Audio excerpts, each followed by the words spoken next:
In the face of overwhelming odds, ordinary men became legends. Discover the unbreakable spirit of warriors who defy death to save their comrades, stories of heroism that echo through history.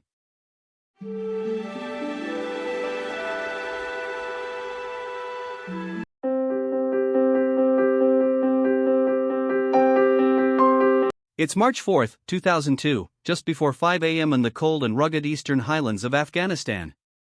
A lone CIA Predator drone flies high overhead, while far below, a single U.S. Army helicopter makes a crash landing on the snow-covered terrain next to a small hill. Moments before, the helicopter was peppered by heavy machine gun and RPG fire. Petty Officer First Class Neil Roberts had slipped and fallen from the back of the helicopter. U.S. Air Force Combat Controller Sergeant John Chapman and 5 members of Navy SEAL Team 6, to which he was attached, quickly exit the U.S. Army Chinook helicopter. Straight away, they come under heavy enemy fire from all directions and become pinned down. But as it's dark and the enemy has no nighttime fighting equipment, the gunfire is inaccurate. Chapman tries to call up air support but is unsuccessful, so he decides to split away from the team and head up a nearby slope through knee and thigh-deep snow towards an enemy bunker.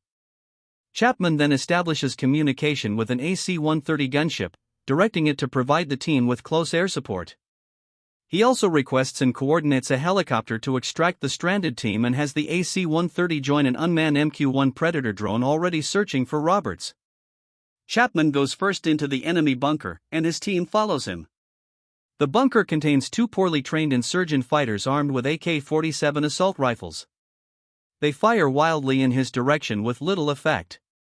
Far from giving away their own position, next to the bunker by a large outcrop of rocks lay the dead body of Navy SEAL Petty Officer First Class Neil Roberts, who had been killed in action a short time before. Earlier that day, Roberts had been taking part in Operation Anaconda, an attempt to break the Taliban resistance in the area. His squad had been formed into a reconnaissance team, aided by Sergeant Chapman of the U.S. Air Force as their spotter. The Chinook helicopter they were traveling in was a special ops version, the MH-47E, which had increased fuel capacity and a purpose-built terrain tracking radar. The helicopter was heading late at night towards the strategic mountain top of Takur Ghar, where they were to set up an observation post and monitor Al-Qaeda units in the area. As the Chinook flew along low and fast, they suddenly and unexpectedly came under fire from out of the darkness by a group of enemy insurgents. The helicopter was riddled with gunfire and then hit by a rocket-propelled grenade, making the Chinook shudder from the blast. Petty Officer Roberts, who was standing near the ramp of the helicopter, lost his grip and was thrown from the back. It's unknown whether he fell to his death, dying immediately, or whether he was captured by the Al-Qaeda fighters and executed later with a single shot to the back of the head. Some of the Chinook's hydraulic lines had been severed in the explosion, and the pilot struggled to keep control. This forced them to move away from the engagement and find a safe spot to land the badly damaged helicopter. The pilots managed to put the Chinook down 4 miles away on a deserted mountaintop. A short time later, Chapman and the remaining SEAL team decided to go back into the danger. Bravely, they all volunteered to go back and retrieve Roberts' body. Now they found themselves in the middle of enemy-held territory. Chapman, realizing how vulnerable the team is, opens fire on the bunker with his rifle before charging at it. Meanwhile, the SEAL team leader is trying to get up the slope to support him but stumbles and falls. By the time he gets to the bunker, Chapman has already stormed it, killing both insurgents inside at almost point-blank range. It's now less than 2 minutes since Chapman and the SEAL team first landed. Together, Chapman and the team leader engage a second nearby bunker containing a small group of insurgents. Worryingly, one of them is manning a PKM light machine gun, and another is using a rocket-propelled grenade launcher. In the crossfire, an insurgent fighter is killed, but Chapman is hit twice in the torso and collapses onto the floor of the bunker, thought to be dead by the team leader. The rest of the SEAL team then move up into the boulder area and start to engage the second bunker. The team leader gets out of the bunker and joins up with the rest of the SEAL team, but the situation is quickly deemed hopeless by the SEALs as more enemy insurgents move up. The SEAL team quickly realizes that they're in danger of being overrun by a significantly larger force.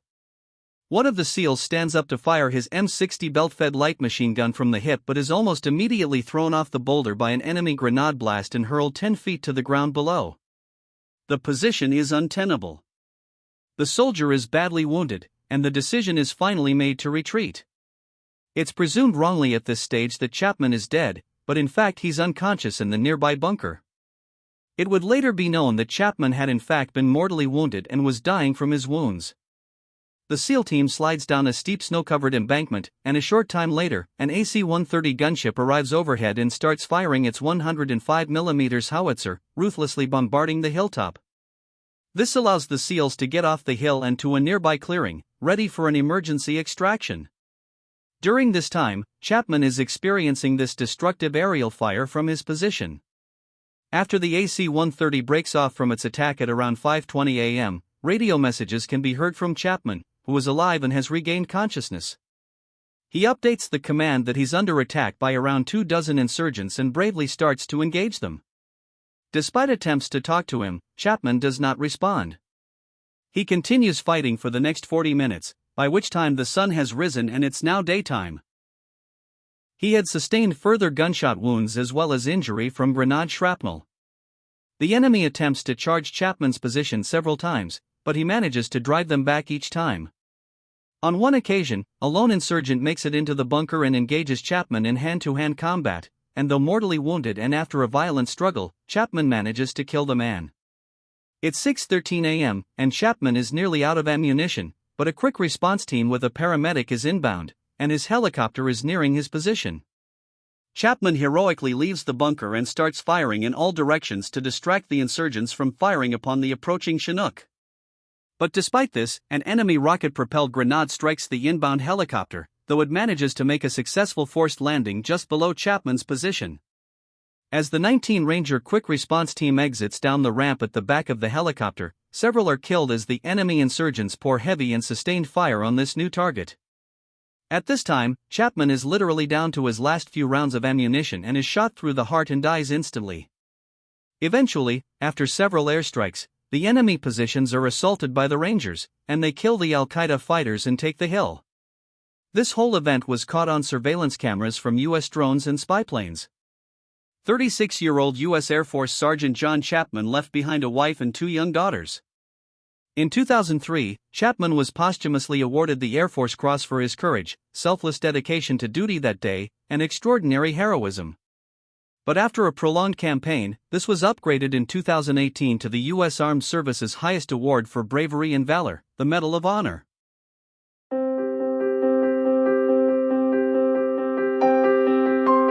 Tony Stein, a young Jewish toolmaker from Dayton, Ohio, was just about to turn 21 when he decided to join the U.S. Marine Corps on September 22, 1942. He wasn't much for school, but he was always hardworking, taking on part-time jobs in the evening at the local bowling alley and at weekends golf caddying at the nearby country club. Those around him said he showed a natural ability for leadership from an early age. He also had a reputation for being fearless, taking up amateur boxing and successfully winning the Dayton Golden Gloves Championship in February 1942. He even made it into the neighborhood newspaper when he showed considerable bravery by saving a young boy from drowning in the nearby Mad River. So it came as no surprise that when Stein was just about to turn 21 in September of 1942, he decided to give up his job as an apprentice toolmaker and do his patriotic duty by joining the United States Marine Corps. He had in fact wanted to enlist earlier, but his job as a tool and die maker was necessary for the war effort. However, his occupation was dropped from the exemption list in September, and Stein promptly enlisted. Once he had passed basic training, he volunteered to be assigned to the U.S. Marines' new specialized combat unit, the Marine Paratroopers, nicknamed the Para-Marines. This unit's task was to carry out airborne assaults by being parachuted directly into the combat zone. Stein was then sent with the 3rd Parachute Battalion, 1st Parachute Regiment, 3rd Marine Division, to the Pacific Theater, where he fought against the Imperial Japanese Army. In October 1943, he saw combat in the land battle of Vella La Vella in the Solomon Islands. Later, he was involved in the Bougainville campaign in the Northern Solomons. There, he earned himself the reputation as a sniper exterminator, being credited with killing 5 enemy snipers, including one just feet away from his company commander. Stein returned to the United States during the summer of 1944, married his girlfriend Joan Stamminger, and took leave to return home to Dayton. But later in that same year, it was decided to disband the Para Marines due to a shortage of transport planes and a change of tactics by the U.S. Marines. Stein was then promoted to the rank of corporal and reassigned to Company A of the 1st Battalion, 28th Marines, whose motto was Uncommon Valor. Shortly afterwards, in 1945, he would take part in the bloody amphibious landing at Iwo Jima. He was one of only a handful of Marines to be issued with the new experimental modified Stinger machine gun. As the war intensified and the Pacific and American troops started to go on the offensive, it became apparent that the Marines lacked fire support whenever they rapidly advanced deep into enemy-held territory, especially in the jungle environment. Therefore, it was concluded that there was an urgent need for a machine gun that could keep up with the pace of the Marines as they landed on the beaches and rapidly pressed forward against enemy fortifications. They required something that was highly portable and could easily lay down heavy and devastating gunfire instantly when required at short notice. For this, U.S. Marines on the front line at the time used the M1919 Browning, a .30 caliber medium machine gun for this role. The M1919 was rugged, reliable, and highly effective but required at least a crew of 2 men, one being the gunner who carried the tripod and some ammunition, and an assistant gunner who carried the actual gun itself along with a box of spare parts and tools. The machine gun itself was heavy, weighing in the region of 31 pounds, and took a considerable amount of time to set up as it was tripod-mounted. Therefore, it was much better suited to a defensive role. To overcome this problem, the Marines also used the bar light machine gun, which was much lighter and with its bipod allowed just one man to carry and use it. It was even agile enough that it could be fired by the user when stood up. The bar had been very advanced for its time in World War I, but 25 years later, it was woefully inadequate as a squad's automatic weapon. Its rate of fire was very slow, and with a magazine capacity of just 20 rounds, it could run out of ammo after just a few seconds of sustained firing. So while the U.S. military debated what to do about this shortfall in their weapons arsenal, Marines on the front line decided to tackle the problem themselves and create their own weapon by modifying whatever they could lay their hands on from the battlefield. As a basis for these improvised weapons, it was decided to use the M2 machine gun. This was used by tail gunners on a wide number of U.S. planes, including the Devastator torpedo bomber, the Dauntless dive bomber, and the Avenger torpedo fighter bomber. The reason for this was that the M2 was a third lighter than the standard M1919 fire support medium machine gun, and it also had twice the firepower. And as it was in mass production at the time, spare parts were in plentiful supply. So during 1943, some M2s were salvaged from the wings of crashed U.S. naval planes and were modified for field testing by adding machine gun spade grips and modifying their tailgunner mounts into a type of tripod. They became known as Stingers, and these improvised weapons proved moderately successful but were still awkward to deploy. Then, during the Bougainville Island campaign in the territory of New Guinea that started in November 1943, a Marine private called William H. Colby simply adapted his Stinger by getting rid of its clumsy mount and replacing it with a bar bipod. This proved highly effective, and on November 25, Colby and his Stinger were credited with driving off a Japanese attack when his platoon was ambushed. But there was still an issue with the Stinger: it could not be fired either stood up or on the move due to the use of the spade grips. So 2 Marines, Lieutenant Gray and Sergeant Grevich, encouraged by their commanding officers, developed an improved Stinger from cannibalized weapon parts. They used parts from 3 different weapons. They still used the M2 medium machine gun as the basis for the Stinger but added an M1 Garand wooden butt and a new specially designed trigger to make firing the weapon that much easier, as well as incorporating Private Colby's idea of using the bar bipod. Though they didn't stop there, further improvements included adding a 100-round box magazine that held a link belt of ammunition and incorporating the bar's rear gun sights for improved accuracy. As a nice finishing touch, they painted them all a camouflaged color. The resulting weapon was just over 40 inches long and weighed 6 pounds less than the M1919 medium machine gun. This made the weapon much more portable and able to be carried and used by just one man. The only drawback found with these guns was that they could easily overheat due to their exceptionally high rate of fire of up to 1350 rounds per minute. Originally, this wasn't a problem as these air-cooled machine guns were naturally cooled by the 300 miles per hour slipstream created when the aircraft they were mounted on were in flight. But this problem of overheating when used by the Marines on the ground was made manageable once they were taught to fire the Stinger in short bursts. Just 6 of these improved versions of the Stinger were built. They were subsequently issued to a handful of Marines and saw service in 1945 at the amphibious assault at Iwo Jima. Corporal Stein of the 28th Marines was one of these Marines to be issued with the new improved Stinger machine gun. Stein was to use his to great effect during his short time on the island. The improved Stingers, though crude-looking, were highly effective, and there was serious consideration given to put this design into large-scale production. But then the war ended, and the plan was permanently shelved. No example of a Stinger machine gun is known to exist today. Stein and his unit landed on the beaches of Iwo Jima on February 19, 1945. He came ashore at 0912 hours, Green Beach, in the fourth wave. His platoon disembarked in the shadow of Mount Suribachi, the extinct volcano. The entire beach and island beyond had loose, coarse volcanic ash, which was easy to sink into. When Stein disembarked from the landing craft, he lost his helmet. When his unit became pinned down on the beach during the first day of the assault, Stein, without regard for his own safety, used his Stinger machine gun to attack and neutralize several enemy pillboxes. In the process, he is credited with killing at least 20 Japanese infantrymen. He then continued to engage the enemy for the next few hours, but as his Stinger machine gun, with a rate of fire of 1,350 rounds per minute, was hungry for ammo, he had to return to the beachhead no less than 8 times for more ammunition. After being supplied with ammunition, Stein would continue to press the assault, even as he had his Stinger shot directly out of his hands twice by enemy fire. Each time he returned, Stein would either carry or assist a wounded fellow soldier back with him. He even took off his boots so he could go back and forth faster. And as the battle for the island intensified, one enemy pillbox stubbornly held out, so Stein helped direct fire from a nearby 75mm armed M3 half-track, leading to the pillbox being destroyed. Later that day, Stein would perform a rear-guard action, covering his unit's withdrawal. For his bravery in this skirmish, Stein was awarded America's highest military award, the Medal of Honor. His Medal of Honor citation refers to the Stinger used by Stein simply as a personally improvised aircraft-type weapon. A few days later, Stein was injured in the shoulder from a mortar fragment during the fierce fighting at the foot of the extinct volcano Mount Suribachi and was evacuated to a nearby hospital ship. Therefore, he missed out on his regiment's famous and iconic raising of the flag on the peak of the mountain at the end of the battle. For his injuries, he was to receive a Purple Heart Medal.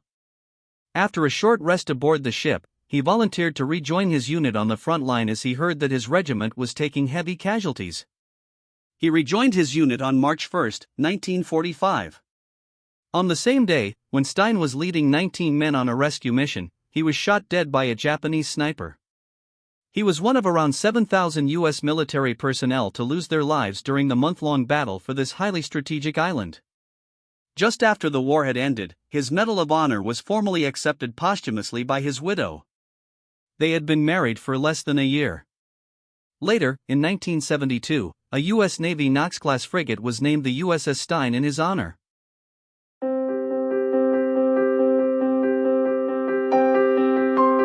When the United States entered the Second World War, the 17-year-old Daniel Ken Inoue was right there from the start, literally. As a resident of Honolulu, he was getting ready for church when he heard the frantic radio reports of the Japanese attack on nearby Pearl Harbor. Without hesitation, he rushed to a Red Cross aid station and began helping in any way that he could, working 5 days and nights. He cleaned and bandaged wounds, provided food, clothes, oaths, and comfort for those injured and hurt. While in high school, he had been a volunteer for the Red Cross and was planning on becoming a surgeon. Despite this, when Inoue graduated high school in 1942 and attempted to enlist in the armed forces, he was refused based on his background. At this time, Japanese Americans were considered a security risk, and during the war, over 120,000 Japanese Americans were sent to internment camps. Inoue and his family were spared this fate since Hawaii's Japanese population was so large such an action would have been unfeasible. Instead of enlisting, he enrolled as a pre-medical student at the University of Hawaii. In 1943, the American government reconsidered its policy forbidding those of Japanese descent from enlisting and allowed them to serve in segregated units. Inoue jumped at the opportunity and was soon attached to the 442nd Regimental Combat Team. After a year of training, Inoue and the rest of the 442nd were shipped off to Italy. Their first experience of combat was the Battle of Belvedere on June 26, 1944, where they performed well under fire, and Inoue was promoted to sergeant. That September, they were transferred to France, where the 442nd was sent to rescue a unit of the Texas National Guard that were caught behind enemy lines.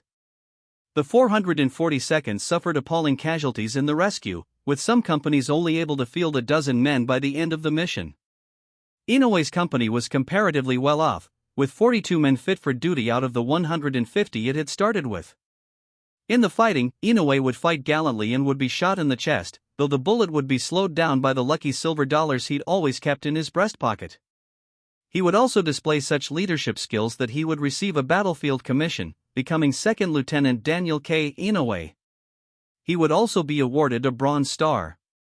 In early 1945, the 442nd would again be deployed to Italy for an offensive against the Gothic Line, a series of Axis defenses in northern Italy. On April 21, 1945, Inoue and the rest of his platoon were sent to assault German positions near the town of San Terenzo. As Inoue and his men advanced, the Germans opened up with a hail of fire from 3 entrenched MG-42s as well as other small arms.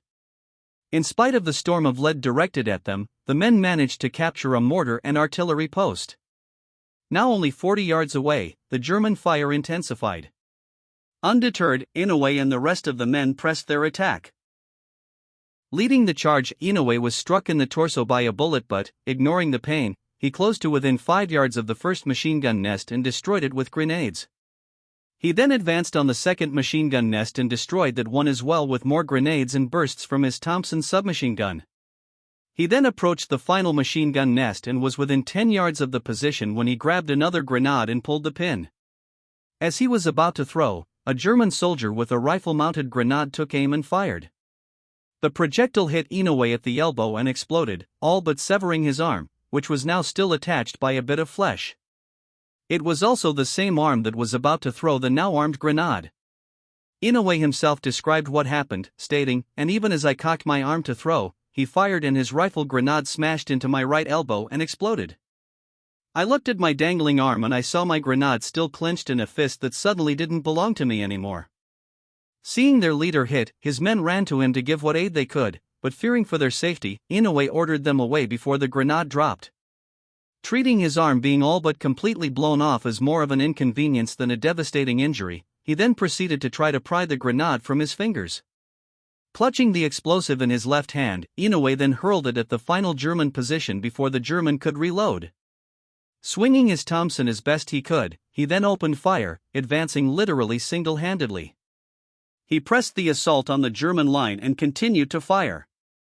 His advance was only stopped when a bullet struck his leg, knocking him off his feet. He hit the ground and, due to shock and blood loss from his multiple injuries, fell unconscious. He awoke a few minutes later, surrounded by his concerned men. His first action upon seeing them was to order them back to the fight, shouting, "Nobody called off the war." He continued to direct his men as best he could, and by the end of the engagement, he and his men had killed 25 Germans and captured 8 more, destroying several fixed emplacements. He then organized his men into a defensive position in case of a German counterattack. With the situation as secure as it could be, he finally agreed to be evacuated for medical attention, arriving at a field hospital about 9 hours after being initially wounded. He would endure several surgeries, including the amputation of his right arm, which was done without anesthetic since he was already given several doses of morphine, and it was feared that any more would cause his blood pressure to drop to lethal levels. He would also need 17 blood transfusions, and doctors doubted if he would survive. He would, though, and Daniel Inoue was promoted to captain and awarded the Distinguished Service Cross. He would spend the next 2 years recovering in army hospitals and would be honorably discharged from the military in 1947. With his life goals of becoming a surgeon forever dashed, Inoue shifted his academic pursuits. Using the GI Bill, he would obtain a degree in government and economics from the University of Hawaii and a law degree from the George Washington Law School. He also became involved in politics, becoming the deputy public prosecutor for the city of Honolulu and was elected to the Hawaii Territorial House of Representatives and would later become a territorial senator. After Hawaii became a state in 1959, he was elected as a congressman in the House of Representatives. In 1962, he would then be elected as one of the state's 2 senators, a position he would hold until his death in 2012. Inouye would have a distinguished career, serving on the Watergate Committee and heading the Senate committee that investigated the Iran-Contra affair. He would become the president pro tempore of the Senate from 2010 until 2012, and by the end of his career was the second longest-serving senator in American history. In 2000, after a review by the military, Daniel Inouye's Distinguished Service Cross was upgraded to the Congressional Medal of Honor, which was presented to him by President Bill Clinton. Daniel K. Inouye would earn the Congressional Medal of Honor, a Bronze Star, 2 Purple Hearts, the European African Middle Eastern Campaign Medal, and the World War II Victory Medal, and numerous awards by foreign nations. He passed away in 2012 at the age of 88. He would posthumously be awarded the Presidential Medal of Freedom, the highest award given to a civilian, for his long career and lifetime of national service. Inouye's legacy also lives on, being the namesake for the main airport of Honolulu, an Arleigh Burke-class destroyer, and many other military and civilian buildings and facilities that pay homage to one of the most remarkable individuals in American military and political history, a man whose exploits put any movie hero to shame.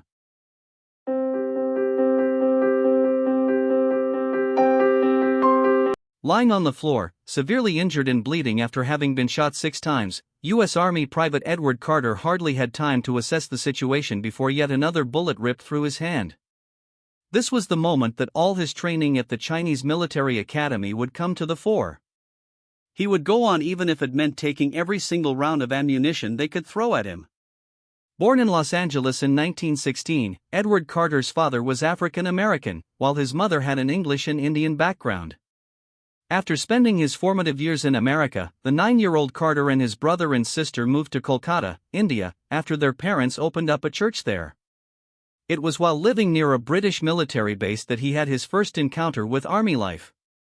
Inspired by the pomp and splendor of the local soldiers, he vowed to become a great warrior just like them. Although first he would have to work on his discipline. As a teenager who had a bad relationship with his father, Carter was somewhat of a rebellious youth who'd run away from home at least twice.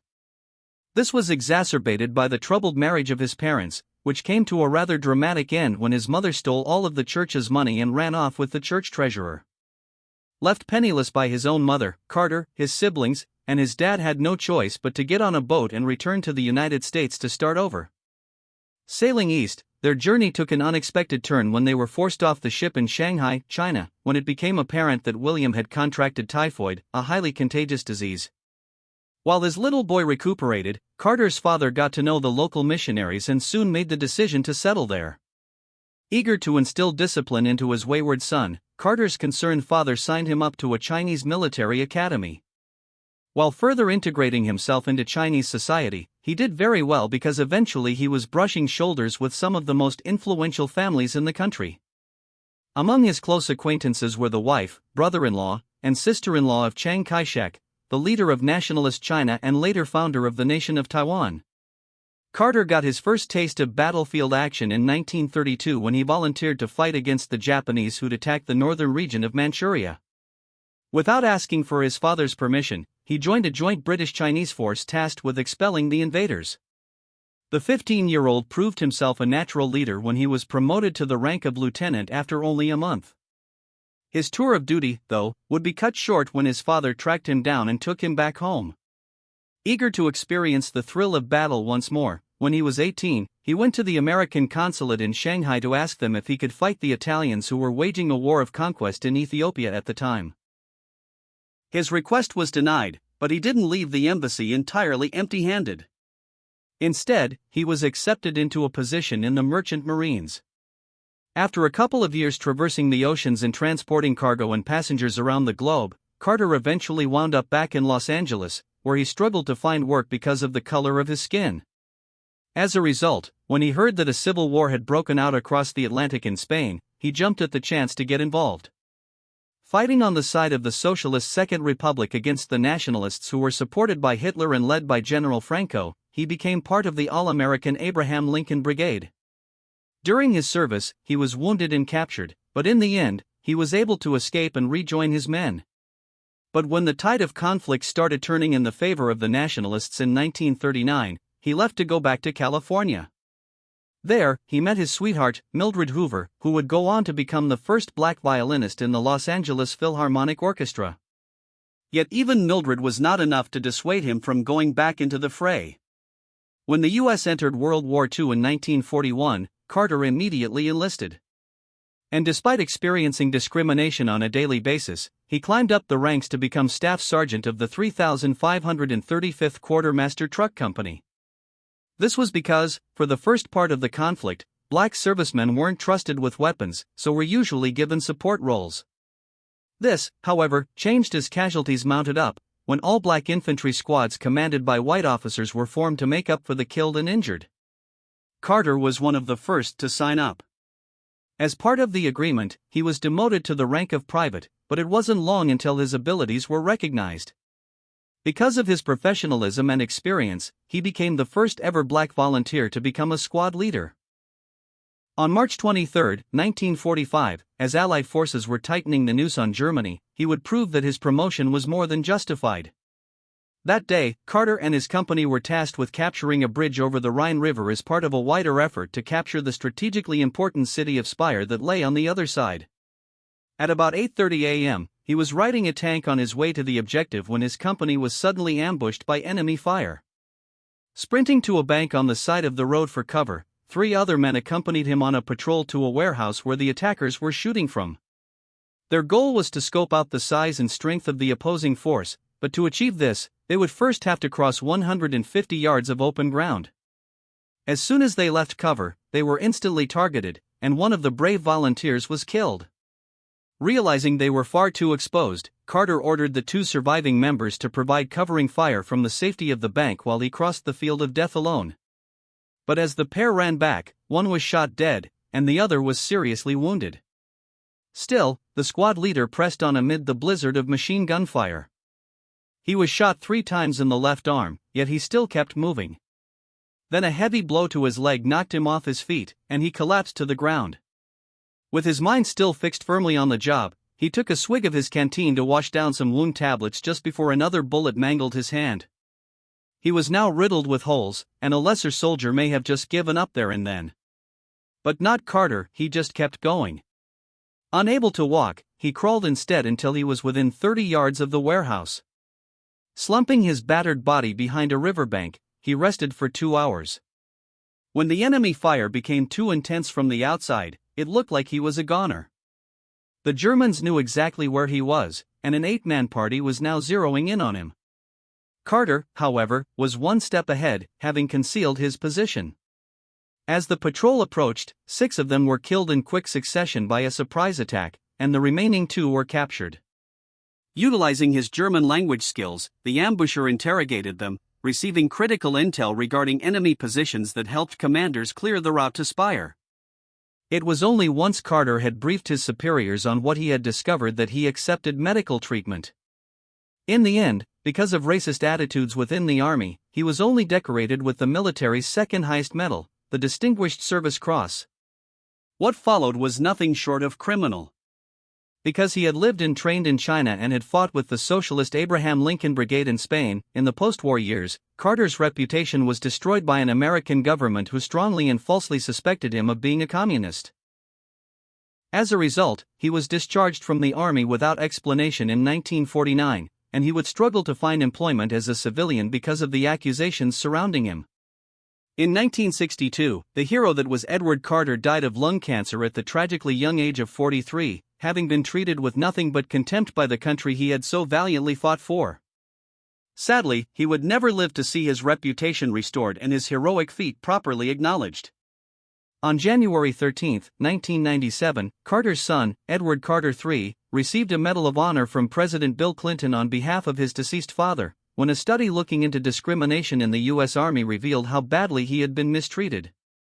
The next day, Carter's remains were resettled at Arlington National Cemetery, where he now rightfully rests among a pantheon of fellow American war heroes.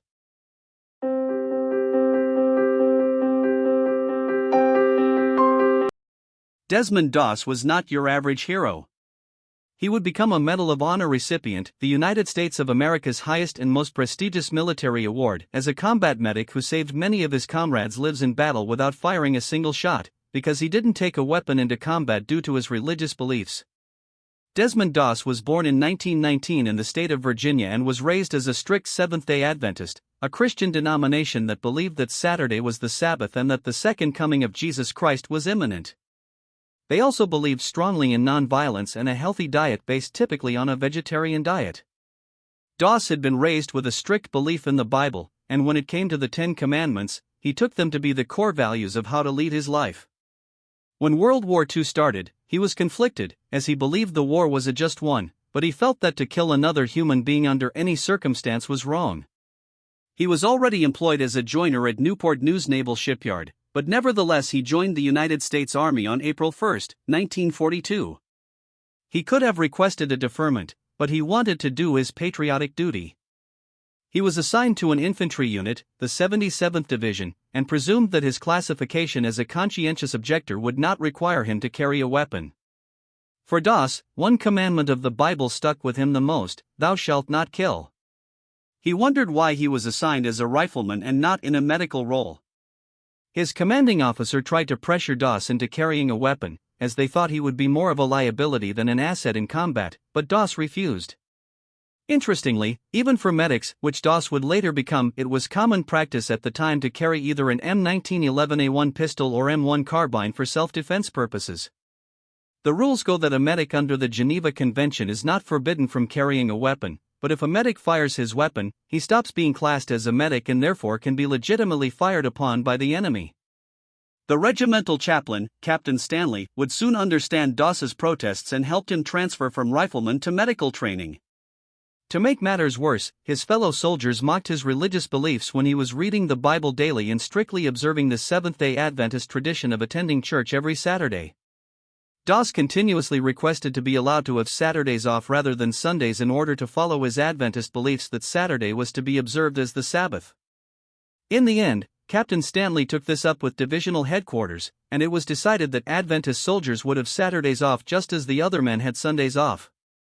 This in fact made Doss even more unpopular than ever with his fellow soldiers, as he was seen to have it easy as he had Saturdays off. None were on base on Sundays to see him pull extra duties to make up for this. One of the squad's other soldiers summed up the company's feeling about him and his Saturdays off, complaining, "You get more passes than the general."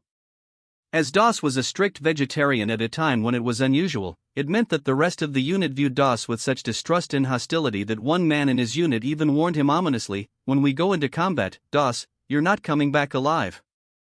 I'm going to shoot you myself." Doss eventually became an Army combat medic, saying, "While others are taking life, I will be saving it."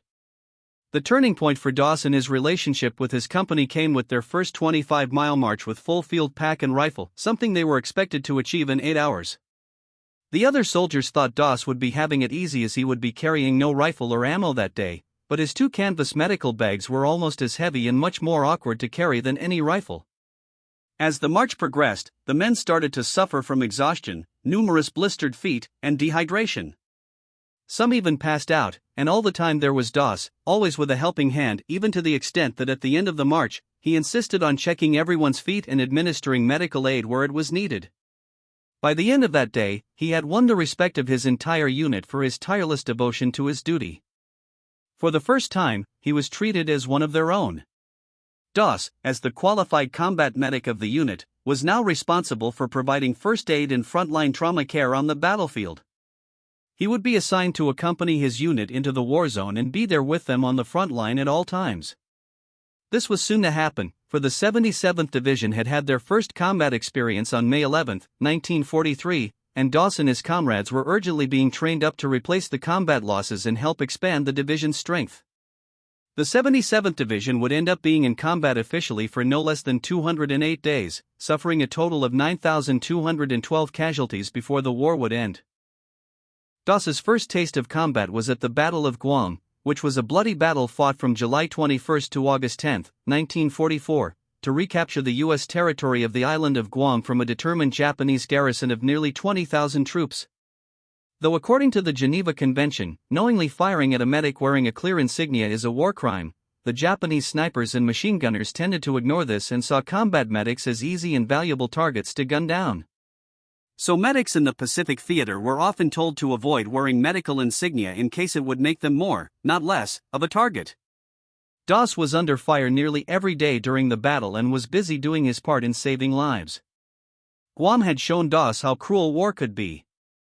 As his unit was pushing forward through the jungle on their first day, a young, fresh-faced recruit spotted a fountain pen lying on the jungle floor and went to pick it up before anyone could warn him otherwise. A white phosphorus grenade exploded. The pen had been booby-trapped. The young man who had picked up the pen, his chest now a bloody mess, had blood pouring out of an open wound, severe burns, and sharp metal fragments covered his body, and he was going into shock. By some miracle, Doss managed to stabilize his condition, administering care and helping to evacuate him and 3 other soldiers who had been wounded by flying red-hot shrapnel. This was Doss's first taste of combat casualties. The U.S. casualties during the battle were truly appalling. Of the 59,000 U.S. troops who took part in the invasion, around every 1 in 6 were either killed or wounded. Next, Doss and his unit were involved in the Battle of Leyte in the Philippines, which ran from October 17 to December 26, 1944, a vicious and prolonged battle which started with a huge U.S. coastal bombardment and amphibious landing, followed by heavy fighting the more inland the Americans went. During a Japanese counterattack, a fellow medic, Clarence Glenn, had heard the call for a medic from a machine gunner. He left cover and went into the open into no man's land to get the wounded man and was himself hit. Glenn was Doss's friend from back home, and he couldn't leave him there, so he and a litter bearer, Herbshire, went out to find the 2 wounded and dealt with them separately. Doss was attending the machine gunner, who had a gash along his face, while bullets whizzed overhead. Both of the wounded were alive. They made an improvised litter out of a poncho and tree branches to get the wounded men back to the aid station, but his friend Glenn would die before he made it. From this point on, Doss would not look at the face of the men he was treating in case it was another friend. Sadly, his friend Herb would be shot and killed when he and Doss were carrying a litter, as their silhouette exposed them against the sky to the enemy. On top of losing his friends, Doss was constantly hungry because the meat in the rations conflicted with his vegetarianism, so he could only eat the tasteless crackers and coconuts he found on Leyte. The coconuts on the ground gave him diarrhea, so he climbed the trees for fresh ones. At one point, Doss was looking for coconuts. It attracted poorly aimed Japanese machine gun fire. When they were killed by American soldiers, it was later discovered that they had been drunk on sake. One thing that shocked Doss during the most devastating times of the campaign was that the same man who had made threats towards him during training at Fort Jackson now came to him for guidance and to pray for him. And lastly, for Doss and the 77th Infantry Division was a battle that was to be the bloodiest battle of the war in the Pacific, as well as its largest amphibious landing. The U.S. objective was to secure the island as a base, as it was just 350 miles south of the Japanese mainland and would be strategically crucial for any future invasion of Japan. The battle started on April 1, 1945, exactly 3 years to the day that Doss first enlisted in the Army, and the battle was to last 81 days. Doss was assigned to the 1st Battalion as their combat medic. On April 29, 1945, the 77th Division was given the task of assaulting a 400-foot high cliff called the Mayete Escarpment. This was nicknamed by the Americans as Hacksaw Ridge. Before they climbed the cargo net, Doss said a prayer for his comrades.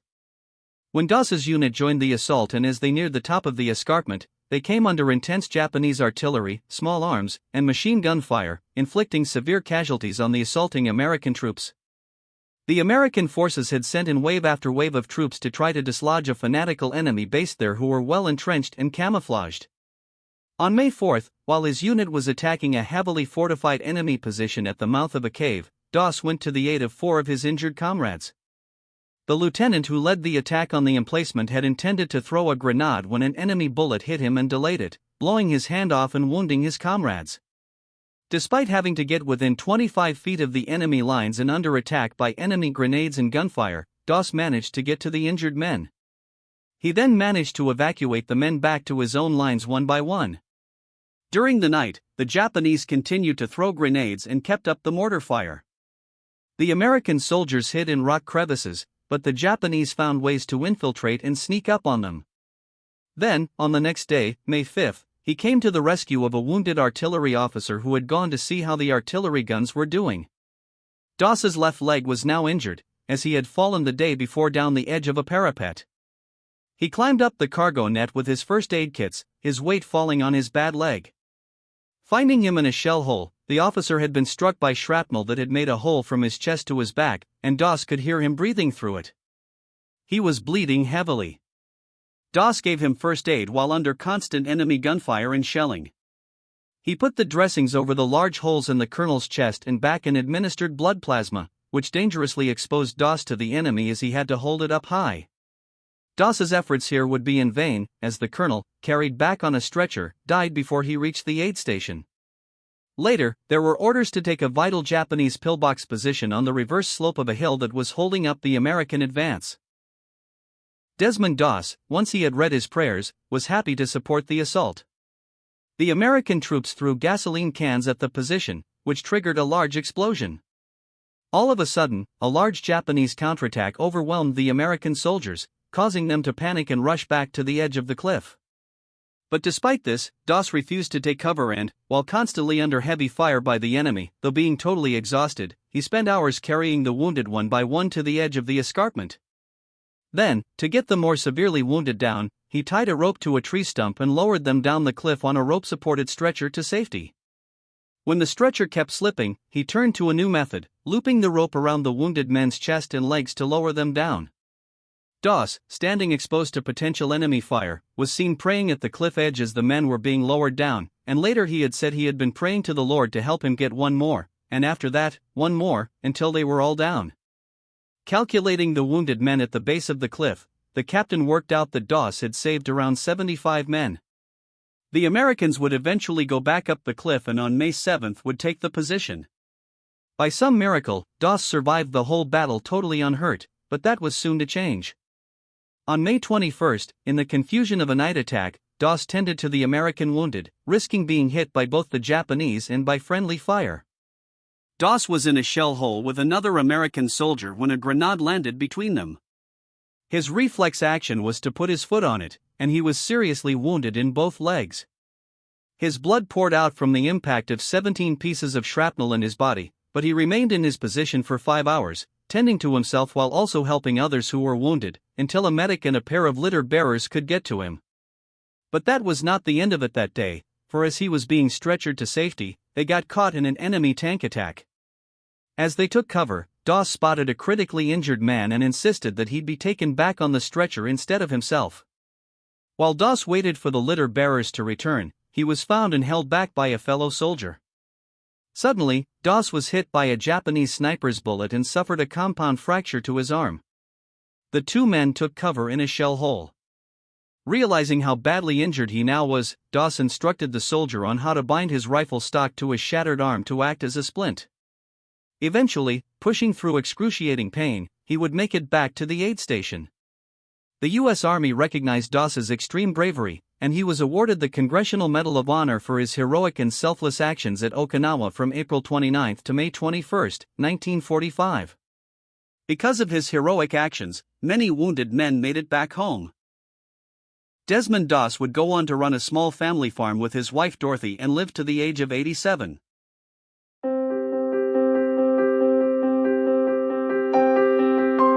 When the United States entered the First World War, many jumped at the opportunity to join the fighting.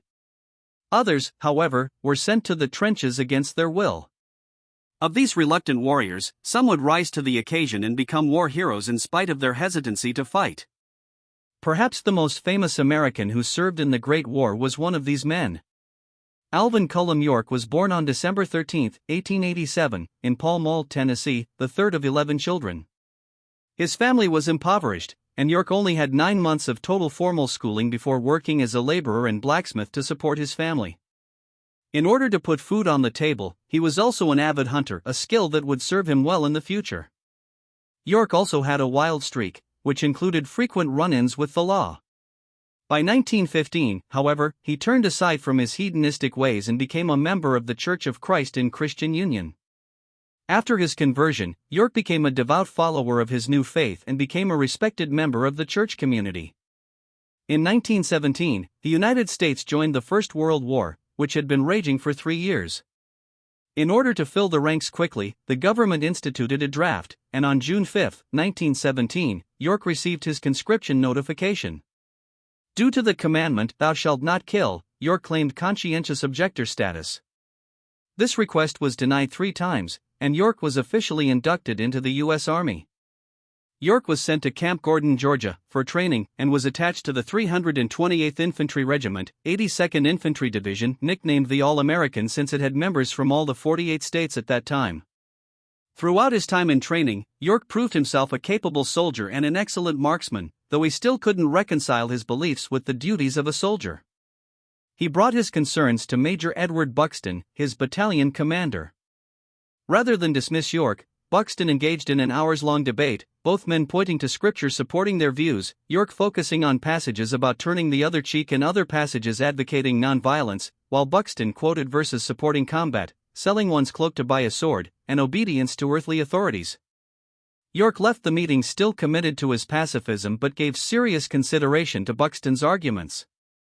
While on leave, he prayed and fasted for guidance and became convinced that he should do his duty and fight regardless of his own personal misgivings. With a clear conscience, York and the 82nd Division were sent to France. Most notably, York participated in the Meuse-Argonne Offensive, which began on September 26, 1918, the largest single campaign ever conducted by the U.S. military, with over 1 million men participating over the course of the 47-day fight. After years of fighting, the Germans were highly experienced and built an elaborate network of defenses to hold the ground they had taken. The inexperienced Americans threw themselves into the meat grinder, and their attack stalled out. On October 8, members of the 2nd Battalion, 328th Regiment, 82nd Infantry Division, including newly promoted Corporal Alvin York, were sent to reinforce positions at Hill 223. Pushing against heavily entrenched Germans, they managed to force the Germans off of the hill, but to continue the advance, they would have to enter a steep valley with no discernible cover. To complicate matters further, the Americans on the left and right flanks were stalled out by stubborn resistance, leaving the battalion to advance alone. If that wasn't enough, the battalion was advancing to the northwest, though earlier that morning, orders were changed and they were supposed to attack due west. The runner carrying the order was killed before delivering the message, leaving the unit unsupported. York's platoon began their attack against the German lines, led by Lieutenant Kirby Stewart. As they reached the center of the valley, Stewart was hit by a burst of machine gun fire and killed, turning command over to Sergeant Harry Parsons. Parsons noted that on the left of their advance were German machine gun positions and ordered 17 men, including Corporal Alvin York, to silence them. Making their way around the German positions, they stumbled upon elements of the Prussian 210th Reserve Infantry Regiment, which had been moved up as reinforcements. The Germans were resting after a forced march the night before and had set their weapons aside. When confronted by the Americans, caught off guard, the Germans surrendered. On a nearby hill, German machine gunners noticed what was happening and swung their weapons towards the Americans. They shouted for their countrymen to get down before unleashing a torrent of fire on the Americans, hitting both the doughboys as well as their fellow Germans. Of the 17 Americans, 6 were killed outright, and 3 were wounded, while the remaining troops guarded the prisoners. York was now the senior NCO of the remaining 8 that were capable of putting up resistance. York advanced to a better position about 50 yards from the Germans. Laying prone, York began to fire into the German machine gun crew and supporting riflemen. There is some controversy as to what rifle York used. Some suggest that he was armed with a Springfield M1903 chambered in .30-06. Even his statue in Nashville, Tennessee, depicts him wielding this firearm. It was more likely, however, that he used an M1917 Enfield, a version of the British pattern 14 Enfield which was modified to fire the .30-06 cartridge. These had been made by American firearm manufacturers for years for use by the British, and it was easier to convert these for American ammunition than to make enough M1903s. Regardless of the type of rifle he wielded, he did so with devastating effect. Years of hunting experience made York adept under pressure, and he eliminated the machine gun crew and a number of riflemen with methodical efficiency. All the while, York repeatedly called out to the Germans to surrender so he would not be forced to take any more lives. With the machine guns silenced, York made his way back downhill. As he walked, a group of Germans spotted him and launched a bayonet attack. York dropped his now empty rifle and drew his pistol, a Colt 1911. He stopped next to Private Percy Beardsley, the unit sharpshooter/gunner, who also drew his Colt and began firing on the charging Germans. Drawing on knowledge gleaned from hunting turkeys, York aimed for the rearmost German first, the idea being that if the leader was dropped, the others would scatter and be more difficult to eliminate. Working his way from the back to the front, he methodically picked off the attackers one at a time, supported by Beardsley. Some of the Germans fell back in the confusion, but one by one they fell until the sixth was less than 10 feet away when hit. After seeing his countrymen being killed, a German officer among the prisoners who spoke English approached York and, after a brief exchange, said that he could get the remaining Germans to surrender. York agreed, and the officer blew a whistle and began shouting orders. York used him to translate instructions, and soon he, his surviving men, and a column of German prisoners were on their way back to American lines. The group eventually arrived at a rear area when an officer approached York, stating, "Well, York, I hear you've captured the whole German army." York replied, "No sir, I only have 132. During his action in silencing the machine gun and stopping the bayonet attack, York killed 25 German soldiers. Due to this feat, York was promoted to sergeant and was given the Distinguished Service Cross. In April of 1919, a review of his actions had this award upgraded to the Medal of Honor. He would also be awarded the French Croix de Guerre and several other foreign medals. After the war, York returned home to Tennessee and tried to reintegrate into the life that he had left behind. He did use his fame for charitable works, most of which focused on improving the lives of the residents of impoverished Appalachia. During the Second World War, York joined the U.S. Army Signal Corps as a major, though health complications prevented him from participating in any significant capacity. York would suffer a stroke in 1954 and spend the remaining decade of his life in failing health, passing away on September 2, 1964. Though hesitant to stay in the limelight, York did agree to have his tale told in a film. In 1941, Sergeant York was released in theaters, starring Hollywood legend Gary Cooper in the title role, one of the top-grossing movies of the era and a film that would cement Alvin York's name in history.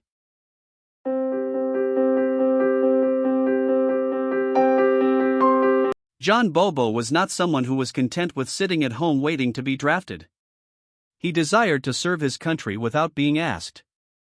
Born on February 14, 1943, in Niagara Falls, New York, John was an exemplary young man, and it would be his unflinching resolve that made him stand out and ultimately made him a hero. While still a student at Niagara University, John Bobo enlisted in the Marine Corps Reserve.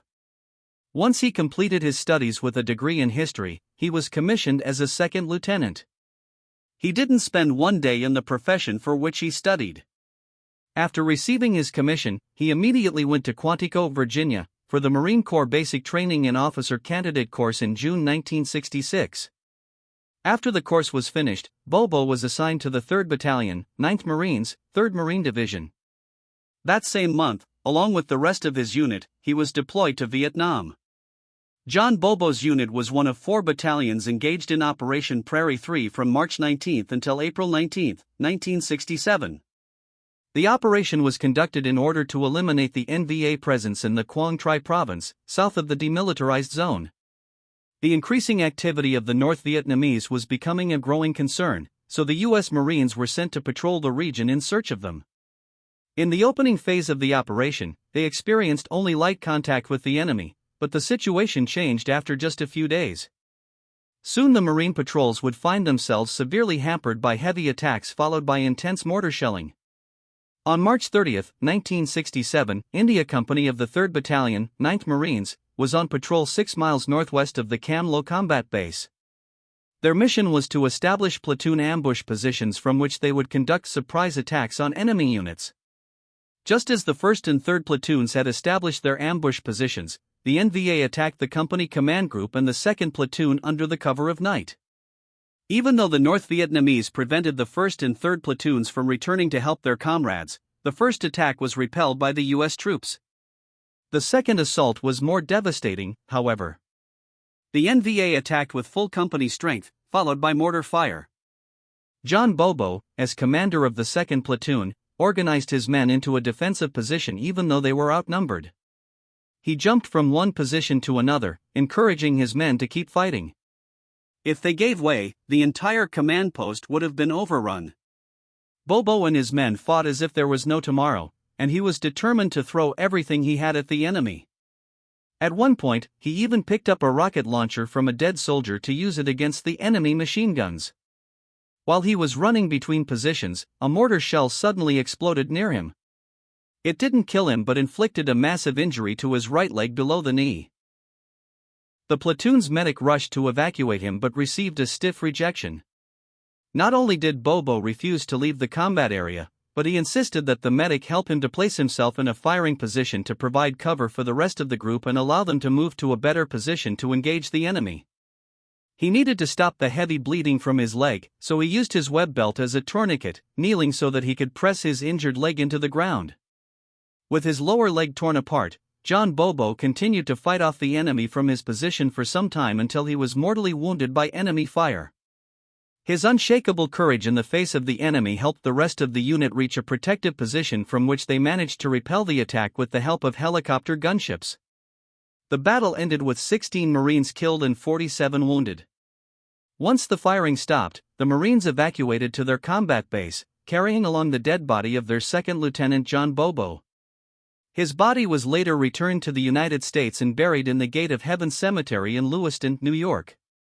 For his bravery shown in combat on March 30, 1967, John Bobo was posthumously awarded the Medal of Honor.